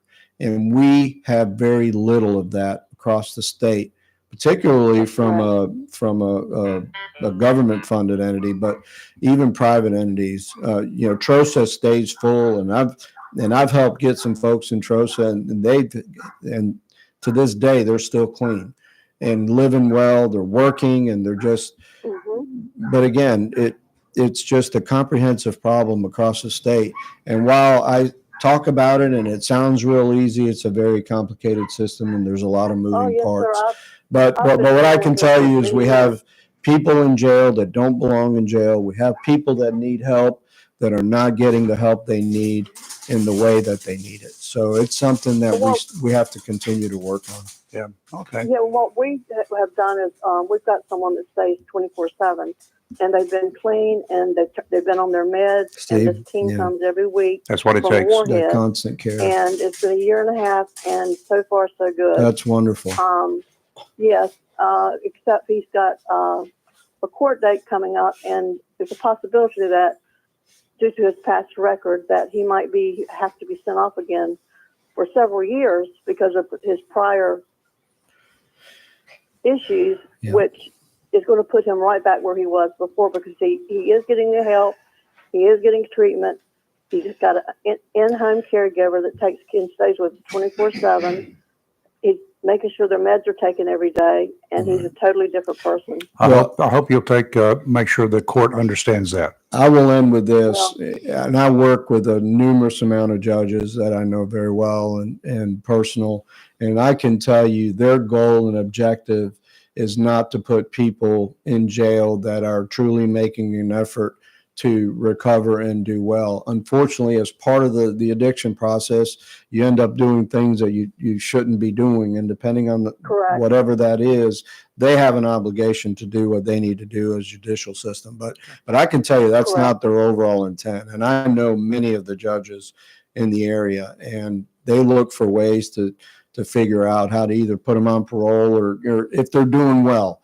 But that's a decision that they have to make in their profession. Yes, everyone's seen changes in this individual. Many people, and can't believe they're the same person. Well, because of the constant care, the constant medication, and the constant treatment at home. They come to your home. That's which is really very. That's a peer support, I believe, excellent. is what. I'm assuming you have a lawyer. Here's what I would strongly suggest a lawyer do, okay? Coming from the legal side. That's right. Your Honor, don't make a decision today.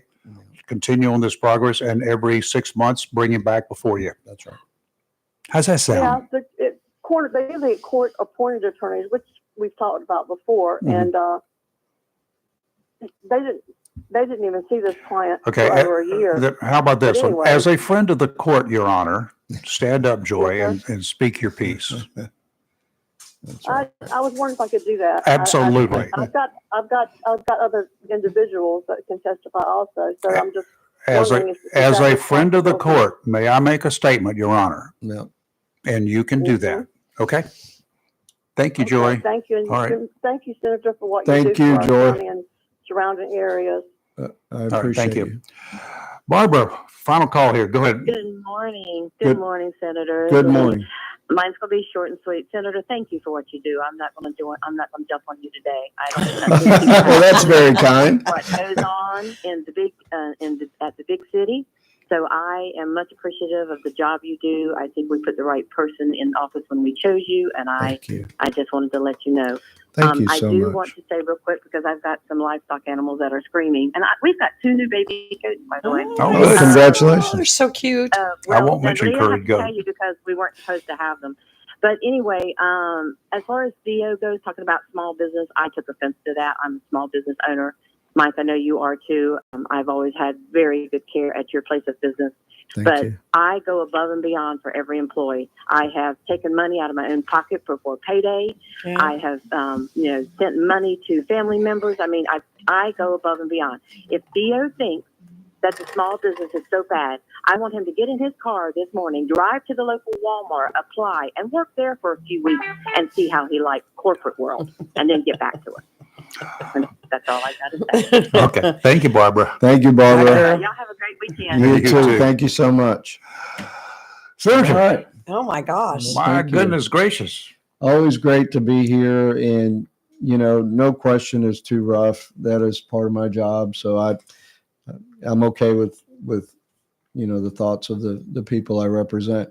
And to Mike's point, that there's a lot of frustration between the recreational and the commercial fishermen, and we, I promise you, we deal with it quite a bit, and I know it you is it's a difficult issue, and there's a lot more representation than he thinks that is going on. Well, up there. you fish too. How many times did I you have to fish throw and- a flounder yeah. back? And it's not about me, but what I can tell you, and I can Mike before I leave, is that there's many colleagues of mine and myself that work hard on trying to find resolutions to those issues. But it is a difficult issue, not only in marine fisheries, but in the environmental sector, which is also a governor's appointment. I've got a developer that has been sitting still with a development that he's invested $7 million in.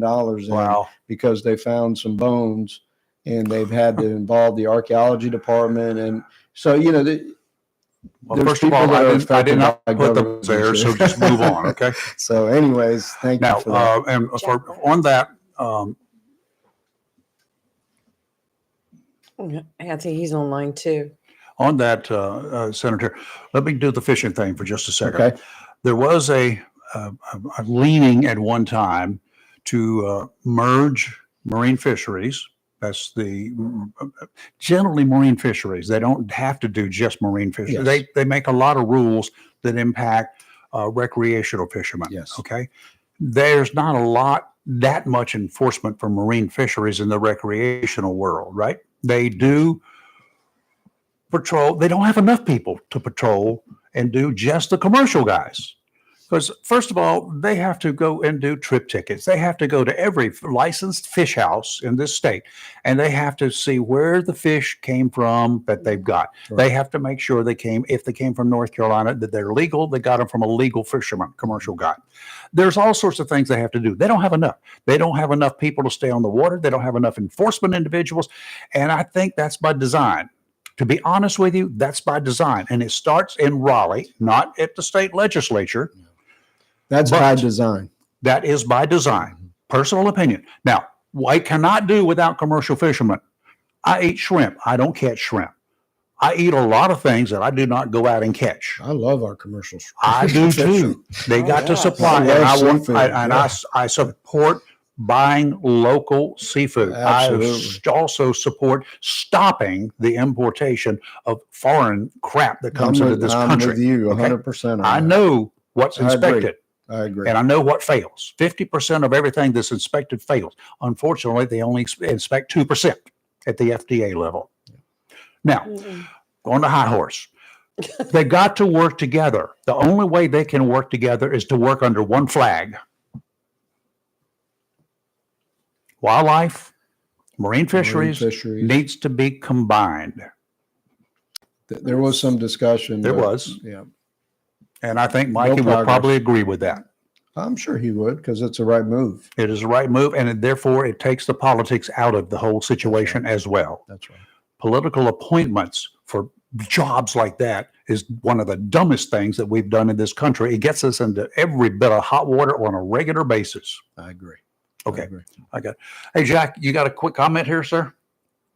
Got a quick comment for Mike. Good to hear you on the radio this morning. And, Good morning, Jack. Talking about the issues and the problems that we have and some of the things that you're trying to do to fix them. I just got one thing, and I'll be real quick, that I need. I would like for you or the legislators to maybe look into the possibility of studying and looking at the prospect of getting jetties versus the terminal groins. Yes. It seems like these shallow draft inlets would be better suited for jetties. Jetties cost more. I realize that. Very expensive. But up and down the eastern United States seaboard, there are jetties all with other states that's all up and down the coast, but North Carolina is prohibited from jetties. So I would With the like to exception see- of one inlet, Masonburg Inlet. Masonburg Inlet has two jetties, one on each side. And I've used that inlet when I could not come in Dew River Inlet. I had to drive 35 miles by ocean in rough water to get to an inlet that I could get through. Wow. Okay. Now, glad I had plenty of gas and on our board. fishermen, our commercial fishermen, and our recreational fishermen could very well be, and not only that, but the military with their craft coming into New River Inlet. I would think that some type of research would be done to allow jetties versus terminal groins. Thank you for that, Okay. Jack. Thank you, Jack. More and more people are pushing for that. They are. Senator, I know you've got to go. You got Thank like you so three different much. jobs to Yeah, do in addition to your state stuff. I really appreciate it. I'm glad I was able to come and talk about some issues that we're working You with. don't have and to go back answer to some- Raleigh today? No, not today. Thank God. Be back Monday. Good. Very good. Thank you all for Enjoy the having me and weekend. look forward to seeing Always you a again. pleasure. So Thank you, Senator Mike Thank you. Have a Lazar. great day. Let's take a break. You're live in local Real Talk Freedom 97.1, 1120 AM WSME. Make sure you tune in later this morning for Sports Talk as we have a dual plot show this week. First, we have Marisa Reeder of Jacksonville House Sports Commission in the studio live to talk about their upcoming Hall of Fame and boxing events. Then we go all NC State Wolfpack as co-host Robert Fogg joins us to talk about the Pack's upcoming quest for the national championship this weekend in the Final Four. We'll also have dignitaries from all the way up to Raleigh calling in to wish the Pack luck, and we'll also hear from some former NC State basketball players. We'll see you on Sports Talk on Freedom 97.1 WSME. For 40 years now, people throughout Jacksonville and Onslow County have trusted Barnes Diamond Gallery for all their jewelry needs for every special occasion. They understand that every day is a special event for someone, whether celebrating a wedding, anniversary, birthday, engagement, or graduation. Let Barnes Diamond Gallery custom design something for you. Barnes Diamond Gallery does on-site repair in addition to their quality and selection of diamonds, diamond fashion bands, pendants, watches, earrings, gemstone rings, and necklaces for anyone for any occasion. Major credit cards accepted. Layaway available. Barnes Diamond Gallery offers appraisals and paid top market prices for gold and silver. Barnes Diamond Gallery, 461 Western Boulevard, Suite 120, Jacksonville. Open 9:30 to 5:30, Monday through Friday. Mohawk All Pet Protection and Warranty is the only cover protection and warranty for all pets, all accidents, all the time. Because your pets are family members too. No matter how you live, we've got you covered. Soft, luxurious, smart strand forever clean carpet. Gorgeous, durable, Solitech luxury vinyl tile. Mohawk has the ultimate floor for every room in your home. That's suitable for all pets. For details, contact Watkins Floor Covering online at watkinsnewfloor.com. Watkins Floor Covering, thanking you for voting them the best of the best for 2023 in the flooring covering and carpet cleaning category. Watkins Floor Covering, they're more than just floors. It's custom showers, custom tubs, carpet cleaning, backsplashes, bathrooms, commercial, retail, and home flooring too. Watkins Floor Covering, family owned and operated since 1997 with locations in Jacksonville and Surf City. Watkins Floor Covering, you stand on it, we stand behind it. Looking for a job? Full-time? Part-time? Il Cigno Italiano Restaurant wants you. We're currently hiring for hostesses, servers, bartenders, and dishwashers.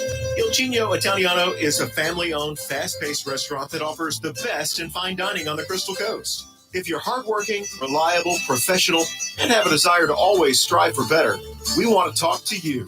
Make great money and be a part of an outstanding, dedicated team. Il Chino Italiano on West Corbin Avenue in Swansboro.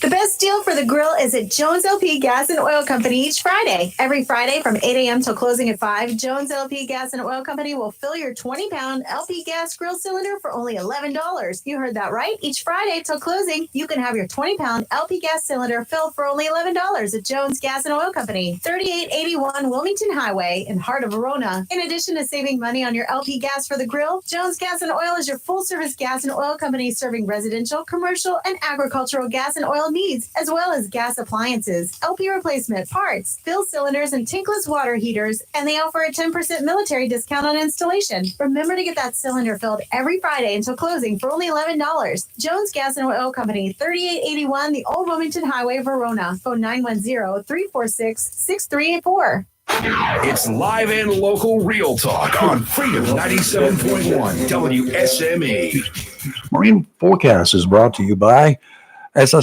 public service of Community Prevention Services right here in Jacksonville. Stress is something we all must deal with. We know that. It can cause both mental and physical problems. Some individuals do not handle stress or depression very well. Depression and anxiety numbers have increased significantly across North Carolina since 2017. Adult and youth numbers are climbing at a steady rate. If you or someone you know has issues with either depression or anxiety, no need to wait. Reach out now. The staff of Community Prevention Services can help, and they remain eager to do so. They provide quality, confidential counseling for individuals from 7 to 100. Call them today, 910-353-0972. Don't wait until the problems become really serious. Community Prevention Services, they're located at 918 Henderson Drive in Jacksonville, 910-353-0972. Offshore today, northwesterly winds 10 to 15 knots, becoming westerly in the afternoon. Seas 3 to 5 feet, dominant period 7 seconds. Sounds and rivers a moderate chop. Tomorrow, northwesterly winds 15 to 20, gusts to 25, diminishing to 10 to 15 in the afternoon. 2 to 4 foot seas, dominant period 4 seconds. They're going to be kind of choppy and they're going to be close together. Sounds and rivers choppy, diminishing to a moderate chop in the afternoon. Sunday, northerly winds 10 to 15, becoming northwesterly 5 to 10 in the afternoon. Seas around 2 feet, much more better. Sounds and rivers a moderate chop, diminishing to a light chop in the afternoon. And today is partly sunny, then gradually becoming sunny with a high near 65, west wind 5 to 13, with gusts as high as 20 miles per hour. Tonight, mostly cloudy, then becoming clear with a low around 39. Saturday, sunny with a high near 63, winds 8 to 10 miles per hour with gusts as high as 16. Saturday night, mostly clear with a low around 34. And Sunday, sunny with a high near 68. Boy, if we could keep Senator Lazaro in here every day, we would do nothing but take phone calls, right? I'm gonna tell you, A lot of people got questions. I had a lot of questions, but when he's explaining stuff, he goes into such detail so we'll understand. I'd rather just listen to him and not ask anything. Well, So we don't need to very ask. informative. We very got people with informative. that have passion out there. Yes. And I like that. Mike, Yes. Mike, you're great. I love you. Theo, love you. All of you. Right. We love your passion. And I understand Mikey's concern. I understand he's a fisherman. And, Mhm. there's so many restrictions now out there. Like, we used to love to go pier fishing, but you bring something up, you have to measure it, you have to make sure it's, and it does get frustrating. And I imagine for a commercial fisherman is even worse. Well, it because is. their livelihood depends on what they bring in. Here are some things that bother me about commercial fishermen. We're going to have to take another break here real quick. But what bothers me about commercial fishermen, and it's not their fault. No, it's not their fault. However, when they catch fish, there's a thing called byproduct. Right. Okay, let's suppose they're targeting flounder.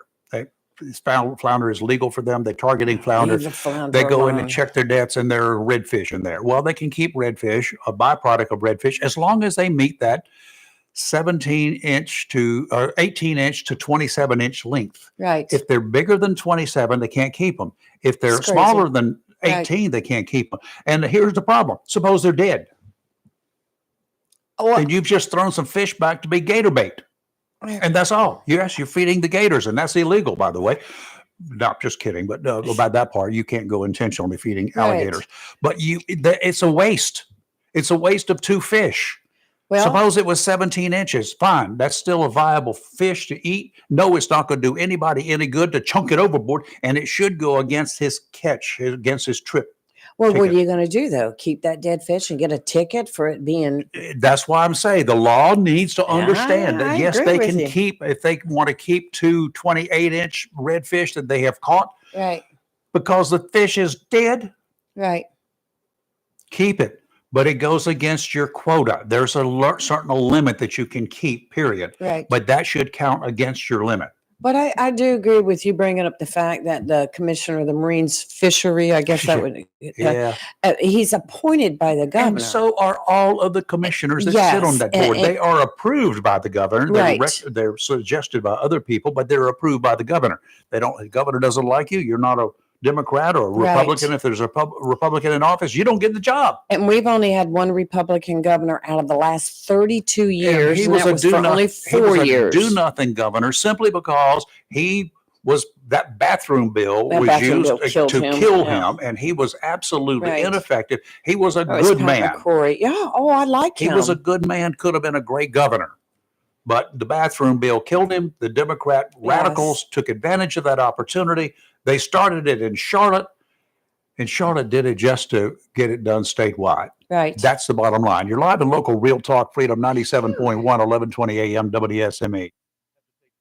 Coming up on the next Goddard's Gold, it's Jan and Dean and Surf and Turf. Joined with the Beach Boys, the Shantays, the Ripcords, Safaris, the Ventures, Ronnie and the Daytonas. I love GTO. The Hondells, the Trade Winds. It's Surf and Turf with music, interviews, and stories. Next Gold. Saturdays, 11 a.m. to 2 p.m. right here on Freedom 97.1 and 1120 a.m. WSME. Have you gotten your copy of Topsail Times newspaper this week? If not, did you know that Topsail Times is Topsail area's only local newspaper in print? Started a little over a year ago, we now have over 1,500 online subscribers and 5,000 printed copies that go out every 2 weeks. And we never charge our readers. Information should be free to our readers, and we stick by that. Looking for an idea for date night? Want to learn some local history? How about asking a veterinarian about your pet? These things and more are available in each copy of the Topsail Times newspaper. Want to get the word out about your business? We offer great rates for full color ads, and the online paper version is always included for free. Need help designing the perfect ad? We can do that too. We're always looking for human interest stories, so start writing. And we love local photos too. Check out our website at topsailtimes.net, where you can find out where to pick up a copy or check out our latest publication on.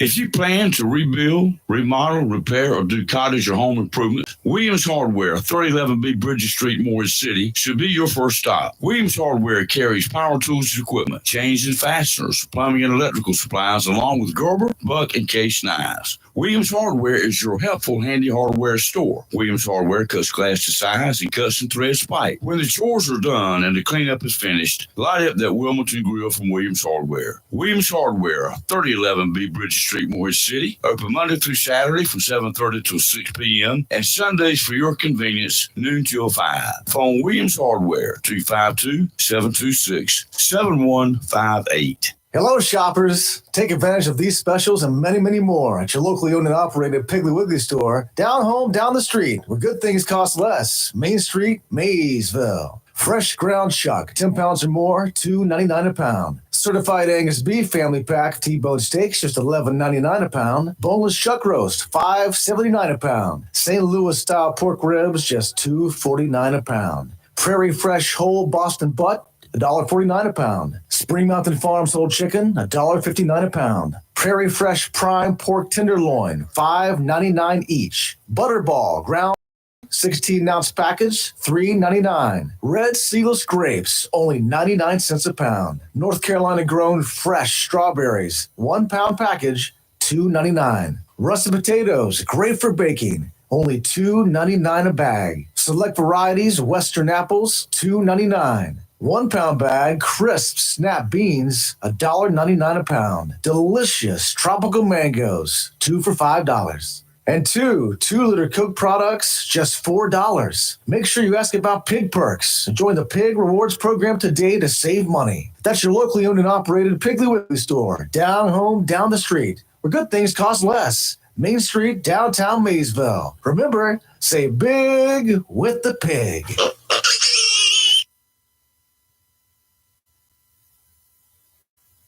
Freedom 97.1. Tammy Fry Allstate Swansboro reminds you to check your mailbox and find your quote on homeowners insurance. Tammy Fry Allstate Swansboro goes the extra mile to make sure you're in good hands, like helping you customize your home and windstorm coverage with their Write Your Own home policy. Yes, save even more when you bundle your home, auto, boat, motorcycle, and even your golf cart. Remember, if it rolls or floats, call Tammy for a quote. You and everything you own are in good hands with Tammy Fry Allstate Swansboro. Call today, 910-326-5383. Tammy Fry Allstate, 638 West Corbett Avenue in the friendly city by the sea, Swansboro. Check your mailbox today for savings on your homeowner's insurance. Welcome to Lane & Associates Family Dentistry, where we love to make you smile. Now proud to be working with Doctors Kim and Tommy Morgan, formerly Morgan Family Dentistry. The Jacksonville and Richlands Morgan offices of Lane & Associates Family Dentistry blends the latest technology with personal care and attention, so you have an amazing dental experience. The offices of Lane & Associates welcome all ages and accepts all major insurances, including military. Lane & Associates Family Dentistry has been serving the state of North Carolina for over 40 years, with 2 locations in Jacksonville, Richlands, and Maysville. Call for an appointment today at 877-LANE-DDS or online at lanedds.com. Welcome to Lane & Associates Family Dentistry.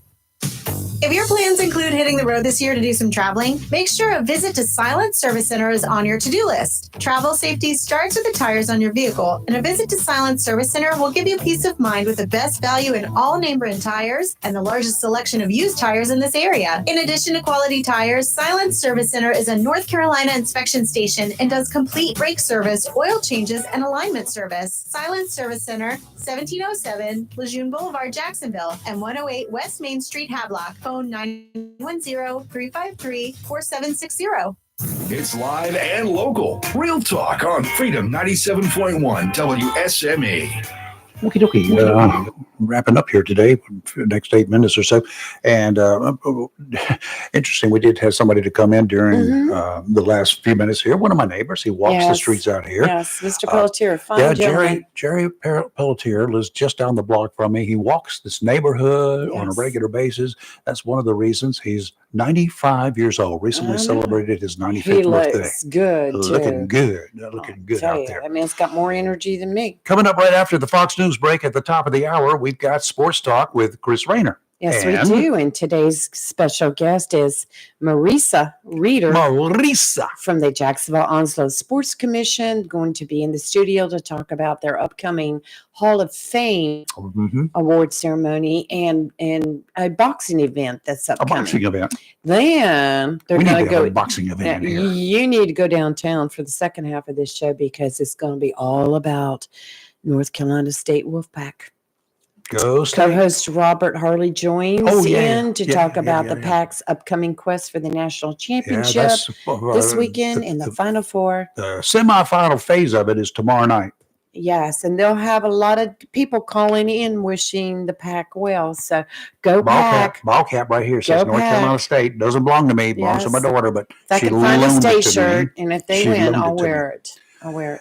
Okay, and so that's coming up. And of course, at top of the hour, we've got Right. Fox News break. And then at about 10 o'clock or so, maybe a little later this morning, another dose of the Daily D's Yes, we with do. Rick will be in here. Listening to him yesterday, I'm like, holy mackerel, what great music. Yes, and then we Music have that I could recognize, identify with, and remember. good music, yes. And then later in the afternoon, starting at 3, we Yep, have 3 drive o'clock. time. We with got Hollywood. the Our man. own Hollywood. The man is in, will be in the hot seat, and he will be spinning all the tunes that we'd That's like right. to hear. We have And- Hollywood. We have royalty right here in Onslow County. Yep. We got it. And then we've also got all weekend long, the evening time. Music doesn't stop, okay? Music only stops for us in the mornings and for Sports Talk. That's That's right. it.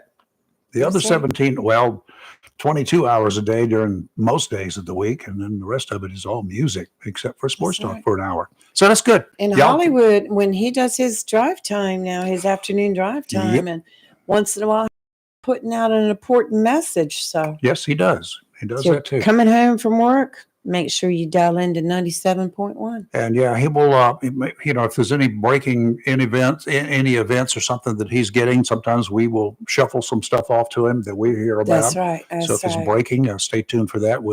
He'll let you know as well. That's right. Okay, now let's go back with the senator for just a minute. He got a lot of good stuff, a lot of good information, a lot of good feedback, probably more than he may have wanted, but he dealt with it all. And as he was leaving from here in a commercial break, he said, now how much are those wreaths? How much would it Yes. cost me? He said, I'm going to do something. Yep. He So said, Theo, I'm going to see what I can do. thank you for Yes. that. For the commercial fishing, you can rest assured, Mikey, that he is on top of it. He also is a sportsman, and he's a recreational fisherman, a recreational boater. Just put 2 new motors on his boat, so he's going to be out there as well, as am I. I fish recreationally. Right. I should have been a commercial fisherman. I've always thought that I would like to do things like that, but I don't think, to be honest with you. It's a lot of hard work, and those guys work hard. Yes, they do. My hat's off to them. Thank you. We do have some issues in. I will tell you that in the commercial and in the recreational fishing arenas, I know people on both sides who have violated so many of the rules that are out there. Now, I also know that there's absolutely no way that small commission can know exactly the fish population out there. They can go by what people say they're catching. They can go by what the trip tickets from the commercial guys say that they got. They can go by what you and I tell them as recreational fishermen when they do their surveys, like they just asked me about how many deer that I shot last season, and other hunting things. And I said, I did not hunt last year. I have a hunting license. I have a lifetime license. I'm not a hunter anymore. I did a little bit of it as a kid, mostly. I can't do But hunting. when I got to be 65 years of age, I got it all for one price, and it's lasted me for the Right. rest of my natural life. Smart. And just in case I run over a deer, I may want to take him home with me. I'm not opposed to hunting. God bless all of you who do. And it does serve a purpose in North Carolina. Wildlife manages that extremely well. Yes. Extremely well. Okay? If you don't believe it, just look at the number of squirrels and the deer that we have today as compared to what we used to have. And there are still people are hunting. Right. They're not appointed. They're not appointed by the governor. Okay? Yeah, and it's not as easy as what a person would think it is to walk in and say, hey, let's write up a bill. Let's talk about it. Let's vote on it. No. Let's change these regulations or these rules. It's not that easy. And sometimes when you've got a group of senators and House representatives are saying, like, we'd like to make changes on something because we think it would be better for the people. You know, you write it up, you like say you send it to the House first, you try to caucus and get enough support for the bill And you do an investigation. that you can send it through. But you've got, and sometimes what you have to do is take that bill and put it into a committee and let the committee work on it. And then while you're doing that is you're gathering support as you go along. You've got to sell it. That's right. It's You've just, got it to doesn't sell matter it. what it is, whether it's a news article, news stories that what That's we used right. to do in television news. A reporter would come in, we required them to come in with ideas, and then we say, sell it. Tell me why this is important. Why is it Exactly. important to the people out there? And What makes it a good story? Right. And sometimes when you've come up with something, a suggestion is what it is that you're making. Let's work on this. You send it to a committee for the committee to meet on it and to discuss it and say, hey, I think it would be better if we change this and suggestions to read this or we Absolutely. add that. Yeah, I was on a rules Zoom last night for the state GOP, and we're going over the rules from the previous years and making changes, and not all of us agreed on everything. See, and the whole thing there We is had a that committee majority. does not need a person like me on it to like, what is this about? I don't know what you were talking about. Sure, I'll vote for it. No, you don't want to do that. No. You need people who are committed, who are dedicated to that particular committee. Not every committee should be made up of the same people. We made a lot of suggestions, and I would say the majority, not every vote that we took to make a change or keep it as it was unanimous. Mm-hmm. But that's what it's all about, and that's the way it is in our general legislature. Okay, Kelly's back next week. I think she's back probably in town now, but she'll be back at work here next week. Right. And I guess we might need some relief. So thank you all, one and every one of you who made It's been a phone good calls this week. morning. Yep. And all week long. And thank you for your input. We listen to you as well. We do. We listen to you because we want to know what's important to you. And the more input we have from you, the better we can serve you. That's right. And we do look at both sides. And Right. there's lots Oh, of times you absolutely. might think, well, we have one opinion, but no. No, there's no such thing as one No. opinion. Mm-mm. Not on my part, because No. I can be persuaded. You sell me, just like I told my reporters, you sell me on that idea, I will Right. go with it. But you got to sell it. You got to believe in it, and you better have alternatives. You better have suggestions. If you don't have suggestions and you just want to complain and moan and groan in that other word, then you're Yeah. going nowhere. That's just like with the restrictions on fishing. Marine fisheries are constantly having meetings right there in Moorhead They are. at their thing there, and for the public. And I know they've had a lot of commercial fishermen stressed out going in there, but that's what you got to do. Well, a You lot got to of keep commer- after A it. lot of commercial and a lot of recreational That's fishermen right. will go in there and they will just complain and moan and groan, and they don't have a better solution. See, then what should a commission do? So if you got a better solution, present it, but do it in a rational way. If you don't, then you're going to be labeled one of You those have to be part of the solution. dimwits. Mm-hmm. You're live and local, Real Talk Freedom 97.1, 1120 AM, WSME, WSME971.com, heard around the world. And of course, and various other radio applications. You can search for us, and of course, Facebook and YouTube channels for Live and Local. We'll see you Monday morning. Have a great weekend, and please be safe. WSME, Camp Lejeune, W246CJ, Jacksonville. Fox News, I'm CJ Papa. The federal judge in the Donald Trump document drama says no to the former president's attempt to have the case thrown out on the grounds that a federal records law shielded